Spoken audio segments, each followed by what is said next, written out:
नमस्कार दोस्तों, study with ज्ञान प्रकाश में आप सभी का बहुत बहुत स्वागत है। तो पिछले कुछ दिनों से आपकी करंट अफेयर की क्लास विशाल सर ले रहे थे और अब मैं वापस आ गया हूं। तो दोस्तों शुरुआत करते हैं एक बहुत ही शानदार और मोटिवेशनल कोट के साथ। कहा गया है कि अभी समय है, अभी नहीं कुछ भी बिगड़ा है, देखो अभी सुयोग तुम्हारे पास खड़ा है, करना है जो काम उसी में अपना चित्त लगा दो, अपने पर विश्वास करो और संदेह भगा दो। पूर्ण तुम्हारा मनोमिष्ट क्या कभी न होगा, होगा तो बस अभी, नहीं तो कभी न होगा। तो दोस्तों आज के समय को आप सबसे अधिक महत्वपूर्ण और मूल्यवान मानिए और अपना सर्वस्व आज ही लगा दीजिए। जो आपका लक्ष्य है अगर वो सर्वोपरि है तो सफलता आपको जरूर मिलेगी। तो आइए शुरू करते हैं अब आज यानी कि 4 जून के करंट अफेयर। तो सबसे पहले क्विज नंबर 3 यानी कि 3 जून का जो प्रश्न है उसको हल करेंगे। तो प्रश्न ये पूछा गया था कि एशिया का पहला सौर ऊर्जा संचालित कपड़ा मिल किस राज्य में स्थापित किया जाएगा, और इसका सही आंसर था ऑप्शन सी, जी हाँ, महाराष्ट्र में। और एशिया की पहली सौर ऊर्जा संचालित कपड़ा मिल महाराष्ट्र के परभणी जिले में शुरू होगी। और जय भवानी महिला सरकारी कपड़ा मिल एशिया की पहली सौर ऊर्जा संचालित कपड़ा मिल बनने वाली है। तो जय भवानी महिला सरकारी कपड़ा मिल के अध्यक्ष ने 17 नवंबर 2020 को इसकी घोषणा की है। यह मिल जल्दी सौर ऊर्जा पर काम करना शुरू कर देगी। तो फ्रेंड्स अब बात करते हैं स्टडी जीके के टॉप 10 एमसीक्यूज के बारे में। ये वो प्रश्न होते हैं जो कि सभी परीक्षाओं में बार बार पूछे जा रहे हैं। तो पहला प्रश्न है कि टू कलर्स किसकी आत्मकथा है। तो फ्रेंड्स याद रखना, टू कलर्स जो है ये एडम गिलक्रिस्ट की रचना है, ये आपको याद रखना है। प्रूडेंशियल कप किस खेल से संबंधित है। तो खेलों से संबंधित जो कप होते हैं वो काफ़ी इंपॉर्टेंट होते हैं, कई बार परीक्षाओं में पूछे जाते हैं। तो याद रखिएगा प्रूडेंशियल कप जो है ये क्रिकेट से संबंधित है। पंजाब के जालंधर जिले के किस गांव को नर्सरी ऑफ हॉकी प्लेयर्स कहा जाता है। तो यह है संसारपुर। अगला क्वेश्चन होगा कि थॉमस कप किस खेल से संबंधित है, और इसका आंसर है बैडमिंटन से। वह पहला भारतीय क्रिकेट खिलाड़ी कौन था जिसने अंतर्राष्ट्रीय टेस्ट मैच में हैट्रिक ली थी। तो ये थे हरभजन सिंह। आगे बढ़ते हैं। विश्व की सबसे बड़ी फुटबॉल संस्था इंटरनेशनल फुटबॉल एसोसिएशन यानी कि फीफा, जिसका मुख्यालय ज्यूरिख स्विट्जरलैंड में है। और ये भी याद रखना कि इसकी स्थापना कहाँ पर हुई थी, फ्रांस में हुई थी, लेकिन वर्तमान में इसका जो मुख्यालय है वो ज्यूरिख स्विट्जरलैंड में है। नोकरेक जैवमंडल आरक्षित क्षेत्र कहाँ पर स्थित है। तो इसका सही आंसर है मेघालय में। याद रखिएगा ये कई बार पूछा जाने वाला प्रश्न है। अगरिया नामक जो जनजाति होती है ये उत्तर प्रदेश के मिर्ज़ापुर जिले में रहती है। This is the very important question, कई बार पूछा गया प्रश्न है। हड्डी से निर्मित आभूषण भारत में मध्य पाषाण काल के संदर्भ में प्राप्त हुए हैं कहाँ से। तो दोस्तों ये प्राप्त होते हैं महदाह से। और लाइव स्टॉक फार्मिंग अगर कोई पूछे कि क्या होता है, तो ये पशुओं के प्रजनन से संबंधित एक विधि होती है जिसको लाइव स्टॉक फार्मिंग कहते हैं। ठीक है, तो अब बारी है कल के प्रश्नों के रिवीजन की। तो हाल ही में दुनिया में पहली बार मानव में बर्ड फ्लू का मामला देखा गया है, और ये मामला चीन के पूर्वी प्रांत जिज्ञासु में देखा गया। तो बहुत अजीब बात है, दुनिया में इसमें तमाम बीमारियां फैल रही हैं जिसका केंद्र बिंदु चीन बनता चला जा रहा है। असम राइफल्स के महानिदेशक के तौर पर नियुक्त किए गए हैं प्रदीप चंद्रन नायर, वेरी इंपॉर्टेंट। और हाल ही में ब्रिक्स देशों की विदेश मंत्रियों की बैठक की अध्यक्षता की गई है भारत के द्वारा। अगला प्रश्न होगा कि हाल ही में किस देश में चॉकलेटी मेढक की खोज की गई है। तो चॉकलेटी मेढक फ्रेंड्स ऐसे मेढक, एक ऐसा मेढक है जो कि बिल्कुल चॉकलेट के जैसा है, दिखता है ये, मतलब उसका जो कलर है, और इसे खोजा गया है ऑस्ट्रेलिया के न्यू गिनी के जंगलों में। इसे मेढक की एक नई प्रजाति माना जा रहा है। कोविड-19 के खिलाफ लड़ने वाले स्वास्थ्य कर्मियों के लिए प्रधानमंत्री गरीब कल्याण पैकेज बीमा योजना में कुल 50 लाख रुपए की राशि आवंटित की जाती है, ये आपको याद रखना है। केंद्र सरकार ने किस प्रकार के ईंधन से चालित वाहनों को पंजीकरण प्रमाण पत्र यानी कि रजिस्ट्रेशन सर्टिफिकेट को जारी करने या उसके नवीकरण के लिए, उसका रिन्यूअल करने के लिए कोई भी फीस नहीं लगेगी। तो अगर आपका वाहन बैटरी से चल रहा है तो उसका रजिस्ट्रेशन करते समय या फिर उसका रिन्यूअल करते समय कोई भी फीस आपको, कोई भी शुल्क आपको नहीं देना होगा। नेशनल बास्केटबॉल एसोसिएशन यानी कि NBA का 6 man of the year award जीता गया है जॉर्डन क्लार्कसन के द्वारा। और हाल ही में टेनिस टूर्नामेंट बेलग्रेड ओपन का खिताब जीता है नोवाक जोकोविच ने। घर घर औषध योजना को किस राज्य ने स्टार्ट किया है? तो ये योजना राजस्थान सरकार ने शुरू किया है। इंडिमिनस जयंती नामक झिंगुर की एक प्रजाति की खोज की गई है छत्तीसगढ़ में। और language of truth essay 2003 to 2020 2003 से 2020 तक के निबंध, तो ये किताब लिखी गई है सलमान रुश्दी के द्वारा। हाल ही में टीसीएस ने किस देश में अपना पहला यूरोपीय नवाचार केंद्र खोला है? तो इसे नीदरलैंड में खोजा गया है। राष्ट्रीय मानवाधिकार के नए अध्यक्ष बन गए हैं Arun Kumar Mishra. Very important question. और अब बारी है आज के प्रश्नों की। तो पहला क्वेश्चन बहुत ही शानदार है। प्रश्न होगा कि हाल ही में नीति आयोग ने एसडीजी इंडिया इंडेक्स 2020-2021 को जारी किया है। तो अगर क्वेश्चन एग्जाम में ये आएगा कि एसडीजी इंडिया इंडेक्स कौन जारी करता है, तो इसे नीति आयोग जारी करता है। अब क्वेश्चन यहाँ पर ये बन रहा है कि एसडीजी इंडिया इंडेक्स 2020-21 में पहला स्थान किस राज्य को मिला है? तो दोस्तों यहाँ पर जो आपको विकल्प दिख रहे हैं बिल्कुल एकदम क्रम से हैं।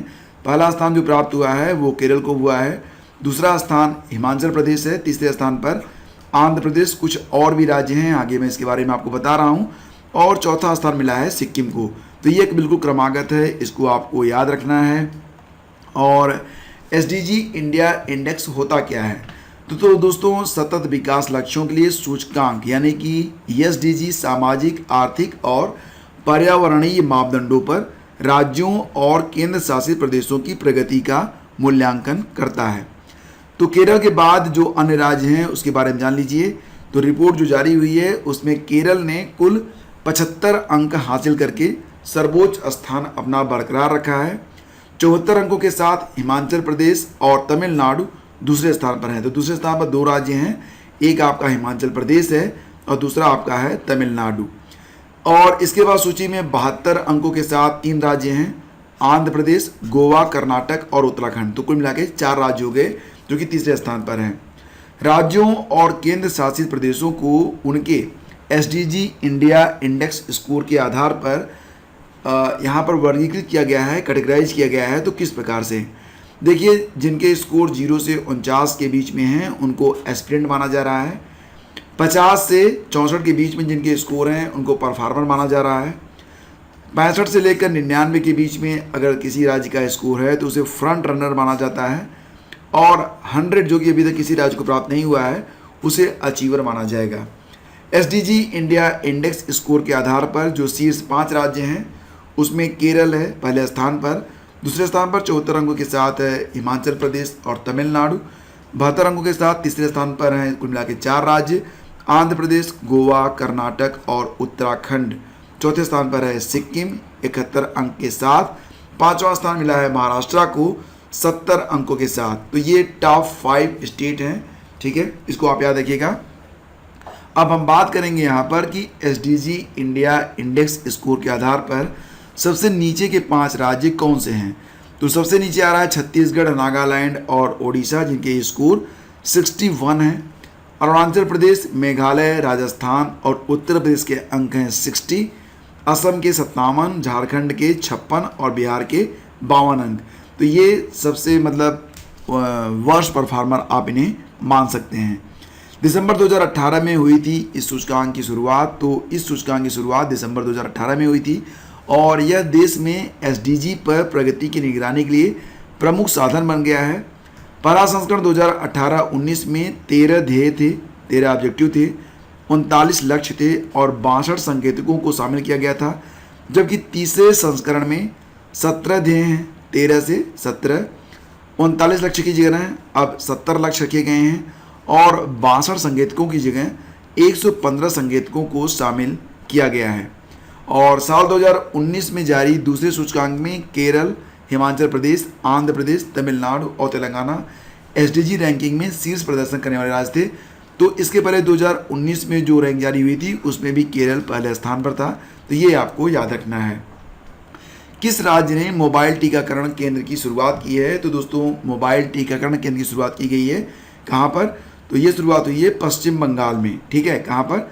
पश्चिम बंगाल में। तो इसमें आप देख रहे हैं कि मोबाइल वैन के द्वारा टीकाकरण किया जा रहा है और पश्चिम बंगाल में नागरिक प्रशासन ने कोलकाता में वैक्सीनेशन ऑन व्हील अभियान के अंतर्गत मोबाइल टीकाकरण की शुरुआत की है। लगभग 300 लोगों ने मोबाइल कोविड वैक्सीनेशन सेंटर में टीकाकरण के लिए पंजीकरण कोलकाता नगर निगम ने यातायात विभाग के सहयोग से पोस्ता बाजार से यह सेवा शुरू की है। तो इसको आपको याद रखना है कि अगर आपसे क्वेश्चन ये पूछा गया कि मोबाइल टीकाकरण केंद्र की शुरुआत, तो पहला स्टेट बन गया है यहाँ पर पश्चिम बंगाल, ऑप्शन सी। आगे बढ़ते हैं। अगला प्रश्न होगा, हाल ही में किस भारतीय शिक्षक को, किस इंडियन टीचर को विश्व बैंक के सलाहकार के रूप में नियुक्त किया गया है? तो कौन से भारतीय शिक्षक हैं जिनको विश्व बैंक के सलाहकार के रूप में नियुक्त किया गया है? तो दोस्तों ये हैं रंजीत सिंह डिशाले। ठीक है, इनका नाम है रंजीत सिंह डिशाले। आपको बता दें कि वैश्विक शिक्षक पुरस्कार भी इन्हें प्राप्त हुआ था 2020 में, और भारतीय शिक्षक रंजीत सिंह डिशाले को विश्व बैंक का सलाहकार के रूप में नियुक्त किया गया है। इनका कार्यकाल 2024 तक रहेगा।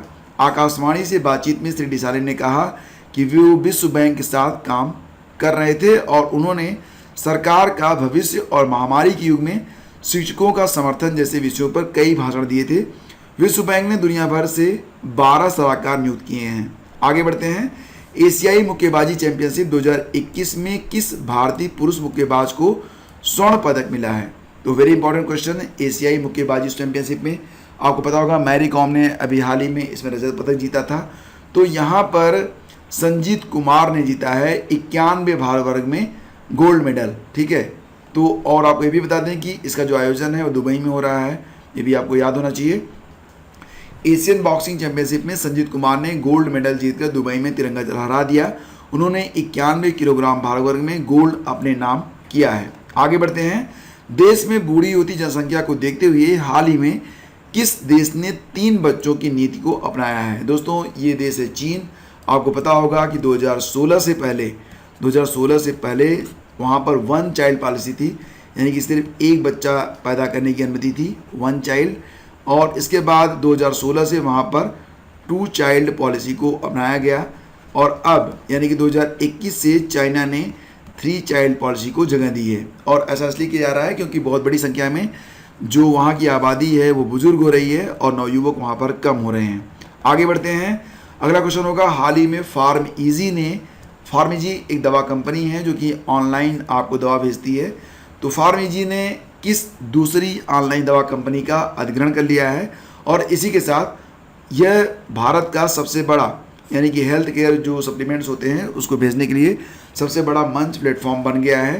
तो फार्मिजी ने हाल ही में मेडलाइफ का अधिग्रहण किया है। तो ऑप्शन ए इसका बिल्कुल सही है। और दोस्तों आपको पता होना चाहिए कि ऑनलाइन दवा कंपनी फार्मिजी ने मेडलाइफ का अधिग्रहण कर लिया है, और इसी के साथ ये देश की सबसे बड़ी हेल्थ केयर डिलीवरी मंच भी बन गया है। बात करते हैं मेडलाइफ के बारे में, तो इसका मुख्यालय मिलेगा आपको बेंगलोर में। स्थापना हुई थी इसकी 2014 में। वर्तमान में इसके जो CEO हैं उनका नाम है Tushar Kumar. International business book of the year 2021 से हाल ही में किसे सम्मानित किया गया? International business book of the year award 2021।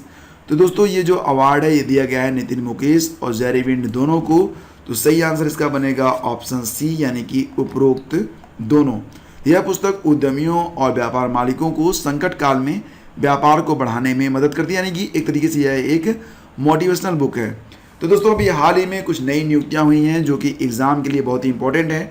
तो एक बार एक नज़र इस पर भी डालते हैं। राष्ट्रीय मानवाधिकार आयोग के नए अध्यक्ष बन गए हैं अरुण कुमार मिश्रा जी। इसके बारे में ऑलरेडी हम इसके पहले के वीडियो में डिस्कस कर चुके हैं। इंडियन ब्रॉडकास्टिंग फाउंडेशन ने digital media content regulatory council का नया अध्यक्ष बनाया है विक्रमजीत सेन को। विक्रमजीत सेन जी जो कि सुप्रीम कोर्ट के पूर्व जज रह चुके हैं। अफगानिस्तान क्रिकेट टीम के नए कप्तान बन गए हैं हसमतुल्लाह शाहिदी।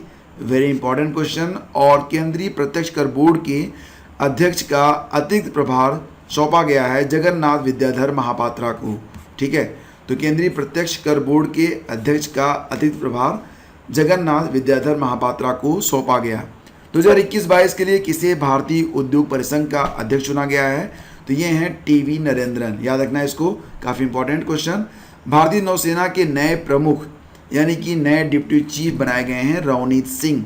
ठीक है, और फ्रेंड्स अब बारी है क्विज नंबर 4 की। आपको यहाँ पर मैं एक प्रश्न पूछूंगा, इसका उत्तर आपको डिटेल में बताना है नीचे कमेंट बॉक्स में कमेंट करके। बताइए कि जून 2020 में भारत के बाहर पहला योग विश्वविद्यालय कहाँ पर शुरू किया गया है। तो ये हैं आपके ऑप्शन, अमेरिका, रूस, चीन या फिर जर्मनी। दोस्तों वीडियो अगर आपको पसंद आया तो प्लीज़ वीडियो को आप लोग लाइक कर दिया करें, अपने दोस्तों के बीच इसे शेयर करना बिल्कुल भी मत भूला करें। और चैनल पर अगर आप पहली बार हैं तो नीचे सब्सक्राइब का एक लाल बटन आपको दिखाई दे रहा होगा, उसको आप लोग ज़रूर दबा दीजिएगा ताकि हर वीडियो का नोटिफिकेशन आपको सबसे पहले मिल सके। हमारा प्रयास है कि जो कुछ भी आप यहाँ पर पढ़ रहे हैं आपको उससे एक्स्ट्रा कहीं और बुक न तलाश करनी पड़े, कुछ एक्स्ट्रा आपको न पढ़ना पड़े। और हमारा प्रयास है कि आगामी आप कोई भी परीक्षा दे रहे हैं करंट अफेयर 100% यहीं से आपका कवर हो जाए।